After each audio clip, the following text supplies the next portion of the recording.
than s'mores bars. We're hosting a bunch of people tomorrow, and I typically make it anytime I have a big gathering for summer because people love them and I love them. I found this recipe so many years ago. I wish I could open this. Am I done? I found this recipe so many years ago on a blog. I think it's Cooking Classy. It's not a hard recipe. It's a little bit like tedious. I'm putting parchment. I'm doubling it. I always double it. There is no reason to make a single batch. The original recipe is in like an 8x8, but I always do it in a 9x13. We start with 2.5 cups of flour and then a cup and a half of crushed honey graham crackers. Do not use cinnamon. I use these. They're like ProKeeper Baker something. I have them in my Amazon storefront. I love them. Somebody asks every time I bake. They have like this scoopy thing and the lid. Highly recommend. Also the sugar opens here, which I enjoy. I put the graham crackers in a bag and then I just beat the ever-loving crap out of them. I think you can buy them pre-made, but that seems silly. I'm gonna use a whole this. My hair looks dark. I'm trying to embrace my natural color. It's not going well. My oven is preheating for 350. I always use a meat mallet for this. The flat side. Put it in like a food processor or blender or something, but I don't ever do that. This is therapeutic for me. I need like 1 minute after. Close enough. You need a half a teaspoon of baking soda and a half a teaspoon of salt. This is all whisked together, so this is my dry ingredients. Now I'm gonna get my butter and stuff. Full cup of butter, I'm using Kerrygold. Cup of brown sugar, I am using dark brown sugar. I just think it has more flavor. I use them pretty interchangeably. And then a half a cup of granulated sugar.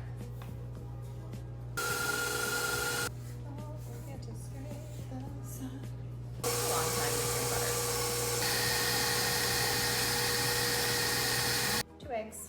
I have a brown one and a white one because I don't know why. Scrape down the sides.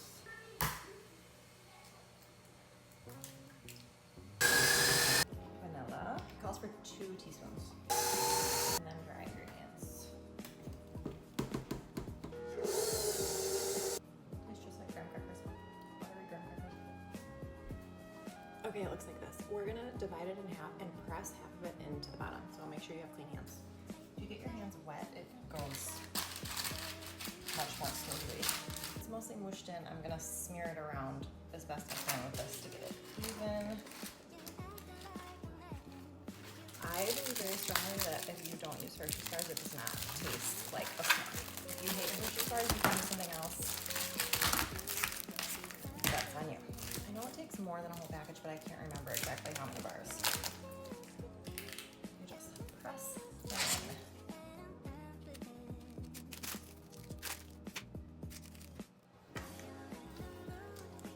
Rubber. I use this fluff exclusively. I don't use a cream. This is weirdly hard to find. I also make the marshmallow fluff fudge.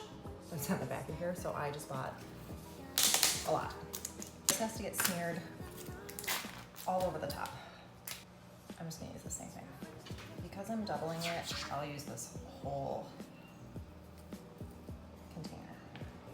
This just gets smeared all over the top. It's very sticky, so once the bottom touches the chocolate, it'll lift the chocolate up if you keep like messing with it. I don't know how else to describe that. Okay, these aren't hard to make, but they're annoying to make, if that makes sense. They're kind of a pain, but I continue to do it because they're so good. You know about this a couple ways. I'm gonna try and roll it out. How did I lose my rolling pin?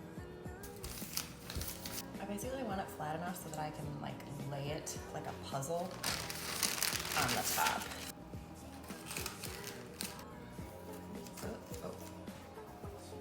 In the oven. That's gonna bake for 30 minutes. You'll be able to tell the top gets kind of puffed up and the little bits of marshmallow that sneak through the top get toasted. I'll show you when it's done. Okay, here they are right out of the oven. You can tell the marshmallow has burst forth, but it'll kind of settle down and get flat. Let them cool all the way. If they're warm, they're a mess, but they're so good.